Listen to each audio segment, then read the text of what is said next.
ভাই মুরগি কেন ডিম পারে, গোড়া ডিম পারতে পারে না? তাহলে তো গোড়া বড় বড় ডিম পারতো। আর একটা সিরিয়াস কথা ভাই, মোটরসাইকেল যখন চলে তখন মোটরসাইকেলের চাকা ঘুরে কেন? আরে ইঞ্জিনের তেল খায়, ওল তেল থেকে শক্তি হয় তাই চাকা ঘুরে। তাহলে তো আমরাও খাই মোটরসাইকেলের চাকার মতো, আমাদের হাত পা ঘুরে না কেন? আরে কালো রাস্তা হলো সমান তাই চাকা ঘুরে, আর যদি রাস্তা উঁচু নিচু হইতো তাহলে চাক্কা লাফাইতো। তাহলে ভাই ফ্যান ঘুরে কেন? ফ্যানের নিচে তো কোনো রাস্তা নেই। আরে কালো ফ্যানে কারেন্ট আছে তাই ফ্যান ঘুরে। তাহলে মোটরসাইকেল কারেন্ট লাগাতে পারে না, তাহলে আর তেল কিনে রাখতো না। তাহলে তোর হুলু কাকাকে ডাকি নিয়ে আসি, মোটরসাইকেলে কারেন্ট লাগাই নিস।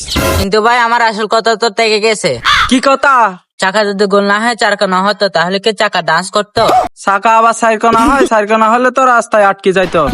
কি জন্য হেঁটে যেত? আমরা তো চারকোনা রুটিও খাই, গোল রুটিও খাই, কোথায় আমাদের তো গলায় বাজে না। কিন্তু চাকা বাজি যাবে।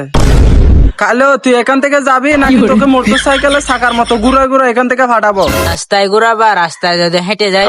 কেন তুই কি সারকোনা? কিন্তু গোলও তো না। কালো ভাগ্যিস মোটরসাইকেল এখানে উপস্থিত নাই, মোটরসাইকেল যদি থাকতো তাহলে তোর কথা শুনে মোটরসাইকেল ঘুরা বন্ধ করে দিত। ভাই চাকা বাম দিকে ঘুরে ডান দিকে ঘুরে। চাকা ঘুরে না, পৃথিবী ঘুরে, আর চাকা দাঁড়াই থাকে। এখন তোর দুই পায়ের চাকা আমি ঘুরাবো। আমার পায়ের চাকা? আমার পায়ের চাকা কই ভাই? এ দেখ। ও ভাই মারিও না, মারিও না, আর বলবো না, আর বলবো না।